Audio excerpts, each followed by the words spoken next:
Doombots, scatter and destroy! Has every Doctor Doom appearance been a robot duplicate? A Doombot? Writer and artist Walter Simonson was discussing his Fantastic Four run on a defunct message board. Simonson stated, "It seems that my Doctor Doom story has taken on more of a life of its own than most. I still get questions about Fantastic Four 350 from time to time, and almost all of them come from folks who heard about the story, but apparently haven't actually read it, because they have ideas about the story that weren't actually in it. It's the comic book version of the telephone game. I did write and draw a story that involved Dr. Doom, John Byrne's Doombot idea, and the continuity of the character as I found him when I began doing the Fantastic Four." I almost blew it, but I didn't in the end. It all worked out okay. As I stood outside your door, I heard quite a bit of your story. If you wish, I'll add mine. To clear up the mystery of my return to ruling Latveria. Where was Doom in 1989? Slain in battle with the Fantastic Four. Or did he? But his Doombots didn't know Dr. Doom survived, so they followed through with Doom's own contingency plan. The Master has always planned ahead, creating contingency calculations to cover even so unlikely an occurrence as his death. With his heir. I am Doom. But the real Doom needed his body back, so that guy happened. Thus my purpose here is completed. And Doom got his body back, but his brainwashed heir was still running Latveria. So what does Dr. Doom do to counter this? A fundraiser, a power-broking tour through the Marvel Universe. No longer am I the absolute monarch of Latveria. And this story has somehow turned into, though rumors, I guess, a story in which I definitively discarded some or most or practically all of Doom's appearances as bogus. Or something. This one's new. This is the first time I've seen something suggesting that every Doom appearance is bogus. Cool. It's also why I'm not entirely sure you're talking about the story I did, but it just sounds likely. Regarding my take on Doom's real appearances in the story I wrote, the truth is that I gave no definitive answer, and that was deliberate. John opened up a complex situation, or simplified one, if you will, where he created the Doombots to cover Doom's multitudinous appearances in the Marvel Universe over the years. Christoph, since my return to power, I have not had the opportunity to review the robots I employ for menial operations. Yes, Master. Robot A76, you have a scratch on the shoulder of your armor. You are not a combat unit. How did you come to be damaged? The human arcade struck a match there during a recent confrontation with the mutant X-Men sire. And indeed, in what manner did you terminate Arcade for this affront to the parsonage of Doom? I did not terminate him, Master. I judged it conceivable. You might have a need of him later. Need?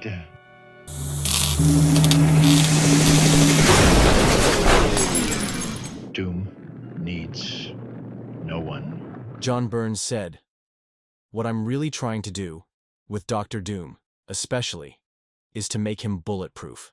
I thought Shooter handled Dr. Doom well in Secret Wars. But for every Doom who's handled well like that, you'll get the Doom who is a raving maniac. And I can't accept that Doom. It seems like he turned a corner somewhere and turned into somebody else at some point in the mid-1970s. And so, I've introduced all of these robots.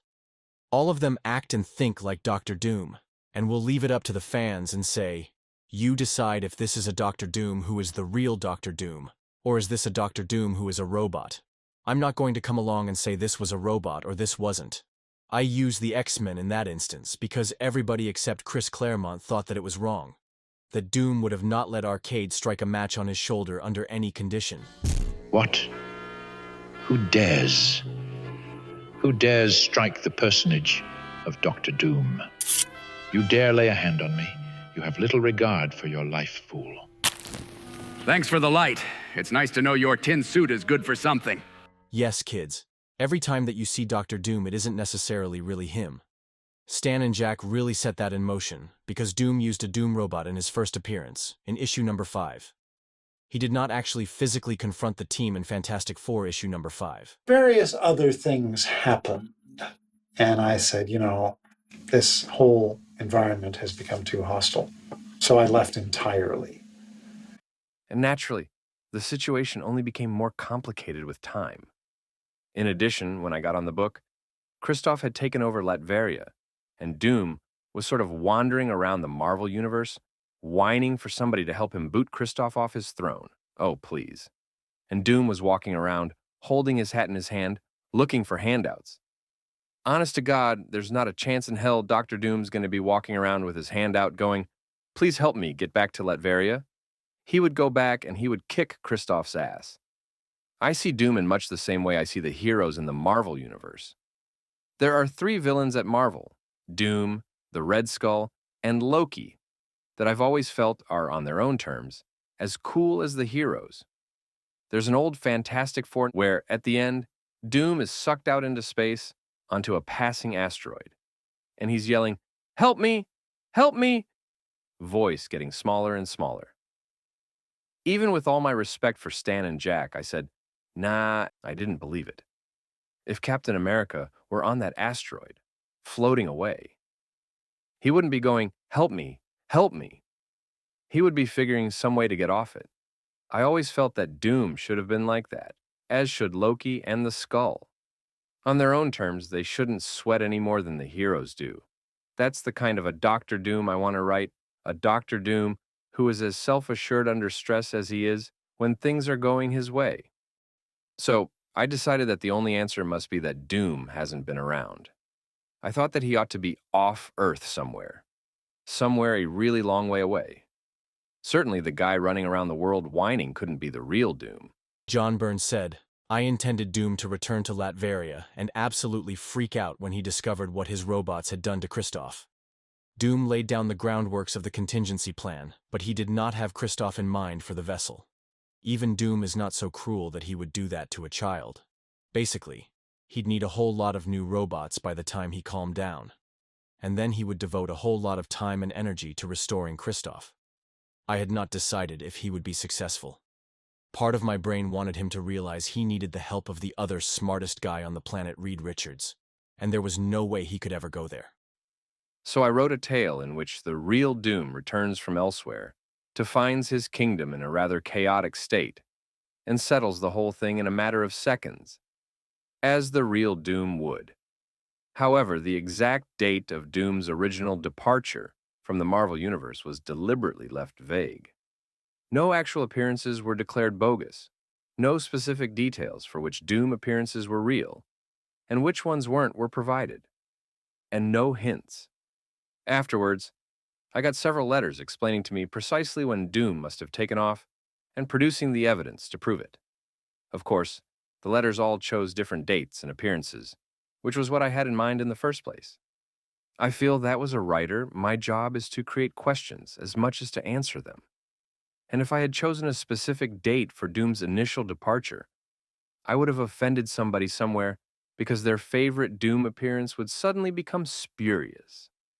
However, in my story, Doom did mention that he had returned to Earth more than once during his prolonged absence for occasional visits, thus providing each reader with the certainty that his or her favorite appearance by the ruler of Latveria was a real appearance and not a robot.